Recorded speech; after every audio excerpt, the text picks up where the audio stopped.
Okay, we're here today with a cup of tea and some animal cards. So these are kind of like animal, not tarot cards, animal inspiration cards. There is a word that's just gone out of my mind at the moment. Um, but we're here to talk about the animal cards or the symbol of the animal in relation to dreams and when animals come up in dreams and what that can mean. So that's it. That's a little outline of where we are, what we're doing. So, uh, Vaughan, you're the dream Yes. expert extraordinaire. What do you have to say about animals and dreams and maybe these animals? Oh, thank you for these questions.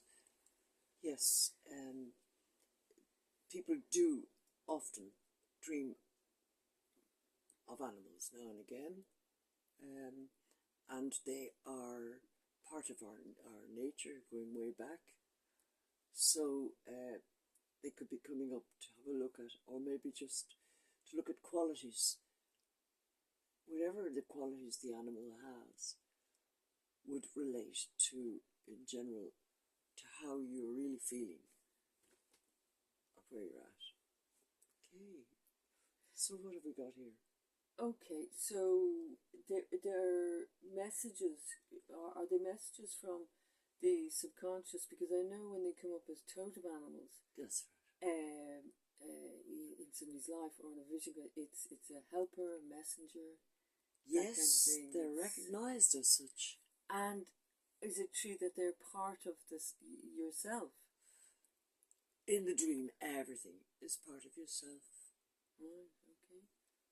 trying to show you parts of yourself that you may not have recognized or understand.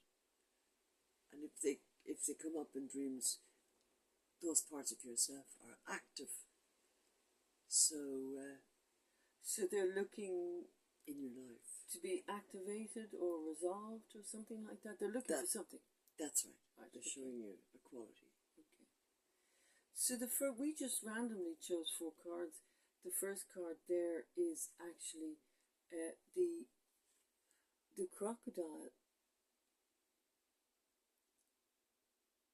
There we are. Beautiful picture, beautiful piece of artwork. So anyway, talk to us about crocodile in a dream or that creature similar to a crocodile. Yes, the creature similar to a crocodile could be referring to activation of what we've discovered is the part of your brain, the bottom part of your brain, which is, for want of a better word, is called reptilian.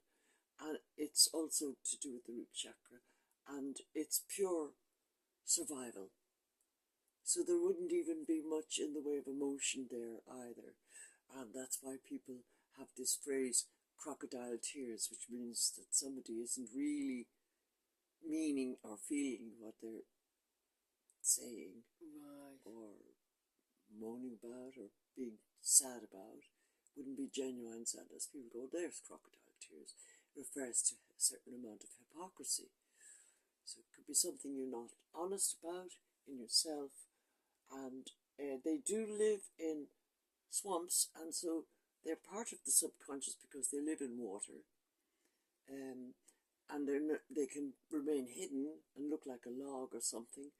And when they come up out into the, if you have a dream where they're crawling out of the water on, it's something to be looked at, some behavior element that is close to pure survival without any empathy maybe. And they don't look after their young as well, so there wouldn't be much in the way of the normal primal maternal instinct there. So they would be a few catchphrases that would give you some notion as to why it's in your dream, it's to be looked at. Mm. But So it's also very ancient. it was also kind of indicate like there's something big going on if it's a crocodile in your dream. Something very ancient, Right. way in the past that's activated. Right. Now it could be that your survival is in danger, and you have to be clever about how to go about something. So it could, in some cases, it could be just quite a helpful thing. Now it's time to look after your sheer survival if you're up against something. And they're land and water. Yeah. Okay, the next card, that's fantastic. So, interesting. The next card we have here is the fox. There we are. The fox, in this particular beautiful piece of artwork, the fox is wearing a kimono with an oriental fan and a little bowl of rice. So it's a beautiful image, but it's the fox nonetheless. Fox in dreams. Yes, the reason it happens to be dressed like that in the oriental costume is that in Japan they love the fox, and there's many a fox opera plays about foxes, the old traditional plays, so it's interesting. Right. And of course it's a creature of the wild, and it's hunted, so it's some aspect of you that has to remain out of sight, but or it is telling you it's out of sight, and it might be just a wild, free part of you.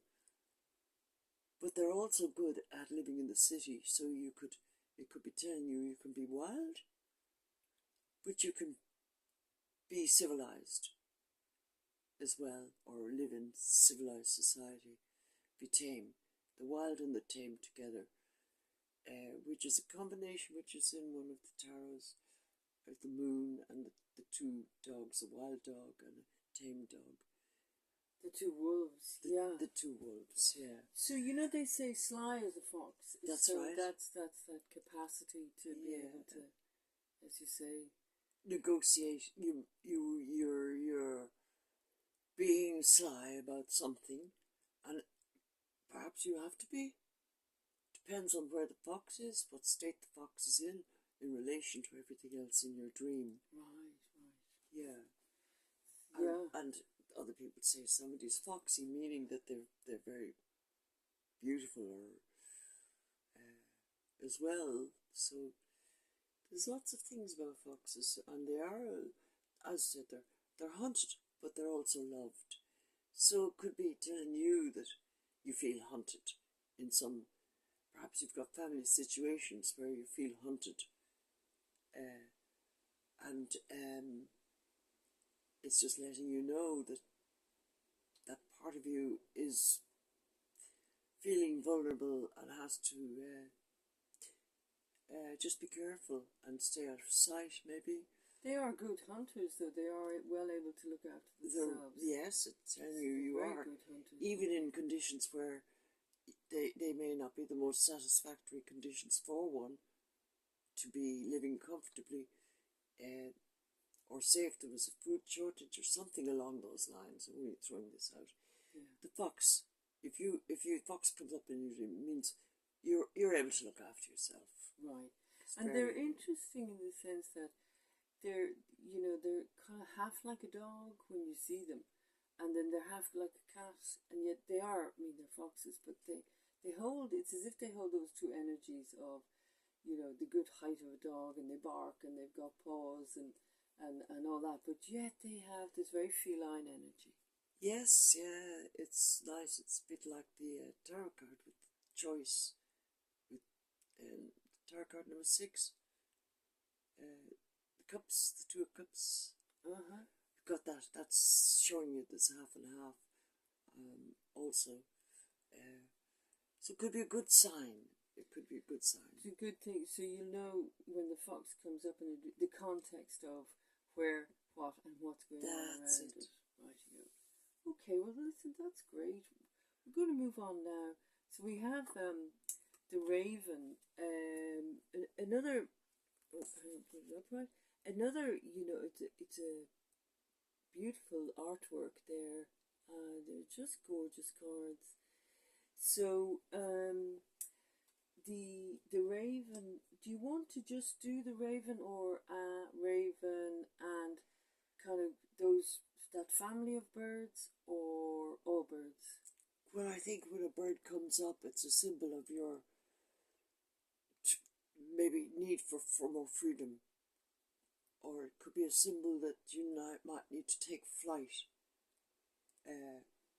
or wish to, from a situation or for how you're feeling. And the fact that it happens to be the raven, of course, the raven is quite a strong bird, and the raven is a fairly solitary. They do not travel in flocks, as far as I know.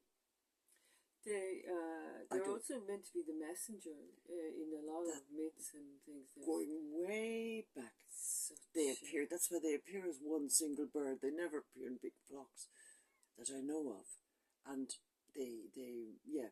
and they have been traditionally messengers. Yes.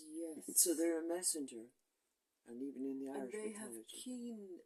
Also, they would have a keen overview of the situation because that's a good point. High, and they're like the fox. They're good hunters as well.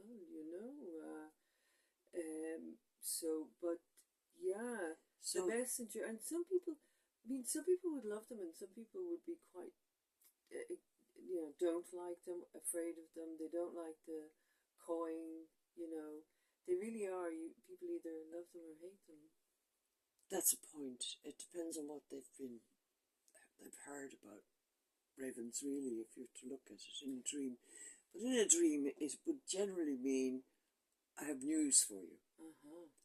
And then depends on the rest of the dream and how you're feeling. And maybe you have to go on a journey or a quest or something, and the raven's there to help you. That's a good point. As an ally. Yeah.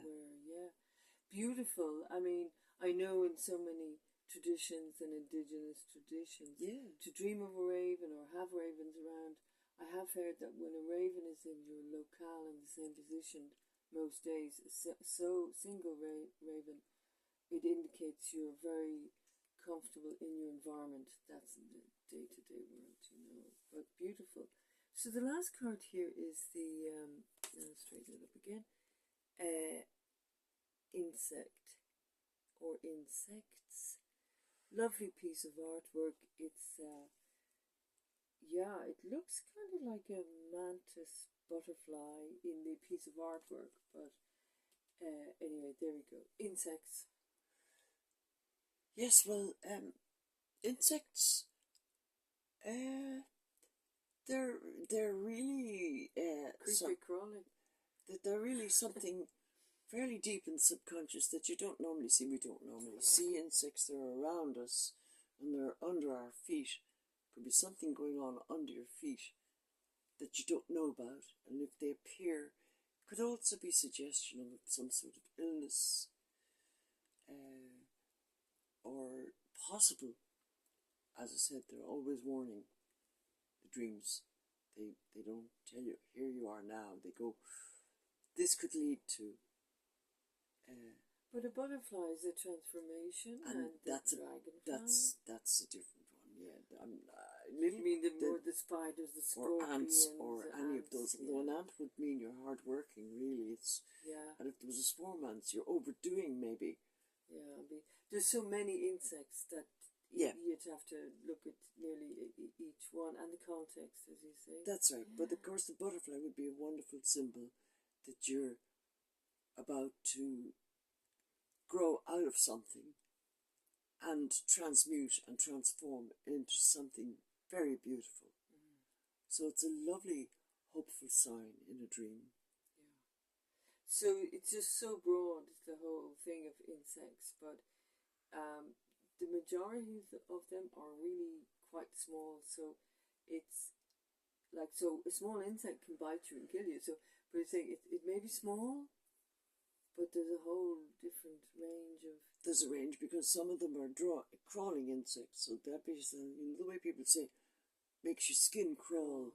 So there could be some uneasiness that's showing up as ants or crawling things, whereas bees, for instance, are another ancient traditional symbol, and people love bees. So there's some that fly, some that burrow underground. That's right. Yeah. And the bee, of course, makes honey, so humans are very grateful to the bee. And then you've got the wasps. If that's in it, there's something stinging you. Maybe it's stinging your conscience. And got to look at the rest of the dream or take note. So no matter how small it is in a dream, though, it can still be very, very important. Is that right? Yes. Yeah. So that's just a very short insight into a very broad range, and animals, as you said, have appeared over the ages in people's dreams, and they're all parts of us, by the way. Yeah. They're friends and helpers as well in a dream. Yeah. Yeah. Interesting. Yeah. Yeah. Well, listen, that was great. I know it was a real short one today. Yeah. But it was just to touch on that kind of whole arena within dreams, the animals. So, listen, thanks very much, and we'll do another type of thing again. That would be nice. Yeah, and we certainly drop back into the animal realm again as well. Okay. Yeah, because we all love animals. Yeah, and animals love us, most of us. Okay, bye. Thank you.